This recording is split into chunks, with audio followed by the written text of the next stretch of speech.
Maggie, it's great to be able to talk with you today. One of the first projects I ever worked on as a PhD student was one with you and Jennifer Overbeck back in around 2015. So it's great to be able to chat with you today. It's good that we're still both alive and functioning. That's all anybody could ask for, right? You've had Yep. a wonderful career, Maggie. And as you think back on your academic research, are there 2 to 3 simple, practical, underappreciated lessons you've learned that you'd most like to pass along to others? Yes, there are actually. And the first one actually arises from my work and teaching in negotiation, which is one of my areas of expertise. And that is the admonition to ask for what you want. And one of the things that I have noticed with both with me and with other folks with whom I've interacted in a research environment is oftentimes people will adjust their ask or not ask their universities or their colleagues, their research co-authors for things that could be really helpful to them in improving the quality of the research or supporting the research.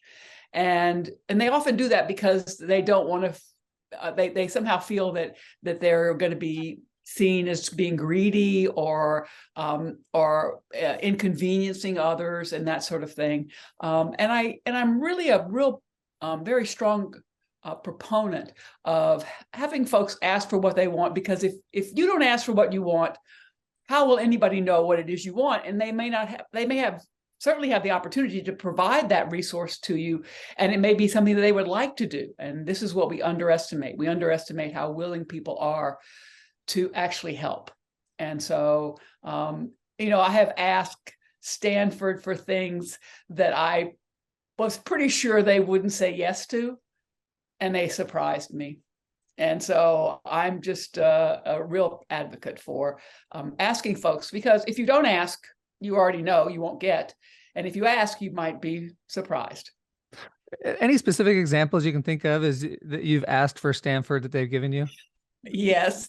We had a project that we were thinking about doing, and it was going to be exceedingly expensive. And again, I acknowledge that Stanford is a well-funded university. So, but even this was extreme in my estimation, and I was a little hesitant to ask for the kind of funding we were looking, because we had to actually create flash teams in this particular study. So we had to pay people to come in and create flash teams.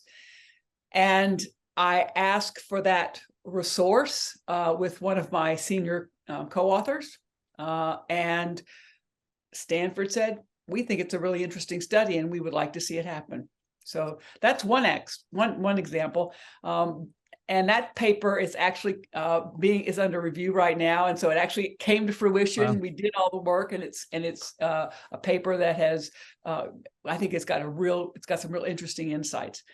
There was another example where we spent a whole lot of money and came up with nothing. So, and that may have been a study that you were sort of involved in terms of collecting data on cortisol, and we spent a lot of money collecting cortisol samples from subjects and having them negotiate, and pretty much we didn't have data that supported anything. It was pretty much non-significant findings. Yeah, I took a lot of trips to FedEx with some cortisol samples packed on dry ice and mailed them off to the lab there in California. And yeah, sadly, we had some really interesting ideas, but the data didn't support the ideas. Yeah, I think this is really interesting, because if we don't ask for what we want, we leave it up to other people to mind read and hopefully guess what we're thinking, or if we don't ask what we want, we have to mind read them and try to predict their response. And so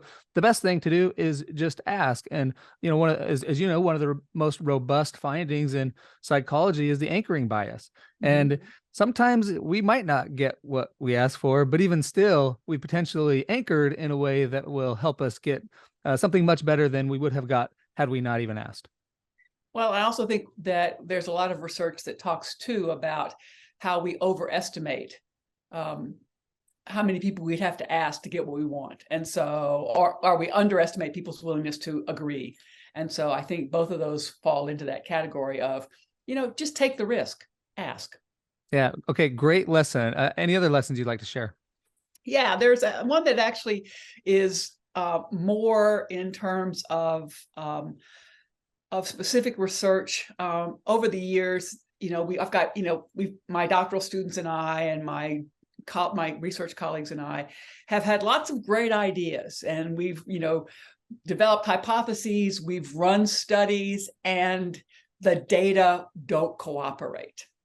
In fact, sometimes the data is surprisingly moving in directions opposite from what we hoped. And there's always that tendency to simply run the study again or tweak the study or basically keep running the study until we get the results that we expect.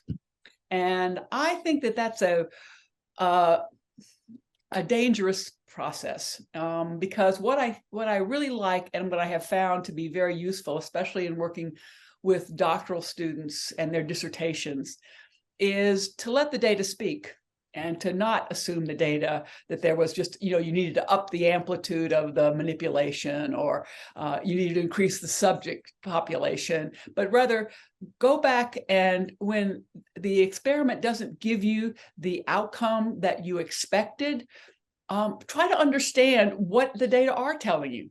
And you may find a very interesting new path to take, as opposed to saying, oh, this is wrong, there's something bad, we just have to keep forcing it until we get the result we want.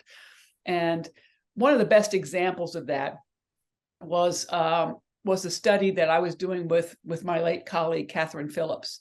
And she was her dissertation, part of her dissertation, and we were expecting the data to come out a certain way, and it didn't. And she was really distraught because this was her dissertation study and it was really important to come out.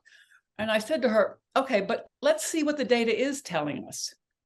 And when she kind of went back with that kind of more open view of, well, okay, let's see what these results might mean as a way of revising the hypotheses rather than simply rejecting the data, she actually found a result that led to a whole series of research projects and publications that helped her understand how teams react when they have members who are diverse. And it really did change her research orientation, her research direction. Yeah, I think this is such an interesting lesson because it can be so easy as, people go to school and get more and more degrees and get more prestige to develop more confidence in their perspectives, even to the point of arrogance.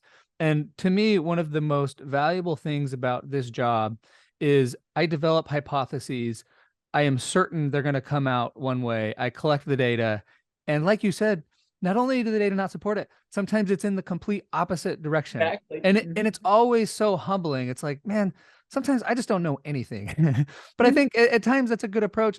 And so acknowledging we don't know, but then look at the data and see what we can learn from the data. And, we're so prone to confirmation bias. The nice thing about having data is, like you say, if we let the data speak for itself, we can learn new and interesting things. So great lesson and great story.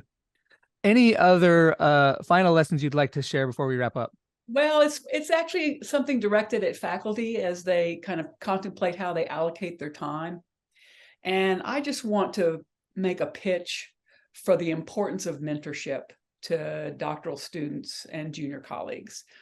One of the things that has kept me energized over the years of my career was the relationship I had with my doctoral students and the research that resulted from that, and from the interesting ideas that they brought to the table. It's kind of interesting to watch, sort of in retrospect, how my career adapted because of the doctoral students I had. Early on, my doctoral students were primarily people who were interested in negotiation research. And then I had a couple of doctoral students, Jeff Polzer, who's now at Harvard, who said to me in the midst of trying to work through his dissertation proposal, I don't want to be a Maggie clone. I don't, if people, if I do research on negotiation, they're just going to say, well, that's just Maggie's research. And so he said, what I want to do research on is teams. And I went, well, Jeff, I don't know a whole lot about teams. And he said, well, you can learn. And so we did. And now teams, with that sort of path, the path deviation, teams became another one of the major aspects of my research. And that was because of my interaction with Jeff and basically accommodating his desire to be different than, and bringing up new ideas that I hadn't considered. And so my doctoral students, even now, I've been retired now for about 3 years, I'm still basically publishing, not nearly as rapidly or as often as I did before, but it's still a function of the doctoral students who are now tenured faculty who continue to do research, and of which I'm a part. So it was a great investment, and it continues to pay dividends even today. Yeah, I love Jeff, asking for what he wanted. Like, hey, Maggie, you can learn groups. Want to help me? And over and again, the one of the most important predictors of our life satisfaction and happiness is the relationships we have with other people. So I really appreciate that idea of looking for ways that we can mentor those in our sphere and help others. Well, Maggie, you've had such a wonderful career, and I know you could talk for days and months on all of the things you've learned, but to me, it just makes these lessons more important and special. So thank you for sharing these. I look forward to sharing these lessons with others and trying to apply them myself. All right. Thanks so much, Nate.